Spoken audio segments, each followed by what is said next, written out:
বড়নালাই সমাজ কল্যাণ যুব সংঘ football tournament 2024-25 final match অনুষ্ঠিত। শাইনি চুলে এখন হবে সব হেয়ারস্টাইল। সিল্কোর দ্বিগুণ শাইনি চুল প্রতিদিন। ঢাকার ধামরাইয়ে বড়নালাই সমাজ কল্যাণ যুব সংঘের আয়োজনে ফুটবল টুর্নামেন্ট 2024 ও 2025 সালের যৌথ ফাইনাল ম্যাচ অনুষ্ঠিত হয়।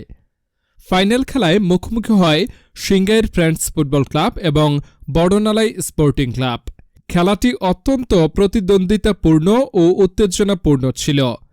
খেলার উদ্বোধন করেন সাবেক প্রচার সম্পাদক ঢাকা জেলা বিএনপি জনাব সুনীল সাহা। সভাপতিত্ব করেন ৫ নং ওয়ার্ড গাঙ্গুটিয়া ইউনিয়ন পরিষদের সম্মানিত সদস্য মোহাম্মদ মুখলেসুর রহমান। এ সময় বিশেষ অতিথি হিসেবে উপস্থিত ছিলেন সহকারী কৃষি কর্মকর্তা মোহাম্মদ খুরশেদ আলম অপু সহ এলাকার গণ্যমান্য ব্যক্তিবর্গ।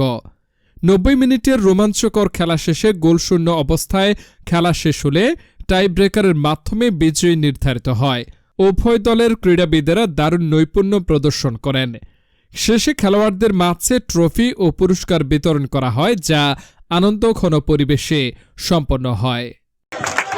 এরপর বড়নালাই সম্মানিত সভাপতি মুখলেসুর রহমান মেম্বার সহ সকলকেই মিজানুর রহমান বাবু আরো রয়েছেন বেশ কয়েকজন অতিথি সকলেই জোরে একটা করে তালি দেয় যাতে আয়োজন করতে পারে। আমরা কমিটির সঙ্গে সার্বিকভাবে যে কোনো বিষয় নিয়ে আমরা সহযোগিতায় থাকব এবং আজকের যে খেলার প্রধান অতিথি আমাদের প্রাণপ্রিয় নেতা, আমাদের এই মাঠের যে সমস্ত এইগুলা বললো, এটা আমাদের প্রধান অতিথি জনাব ইয়াসির উদ্দিন মোরাদ, তার নলেজ আছে এই মাঠে আগামীতে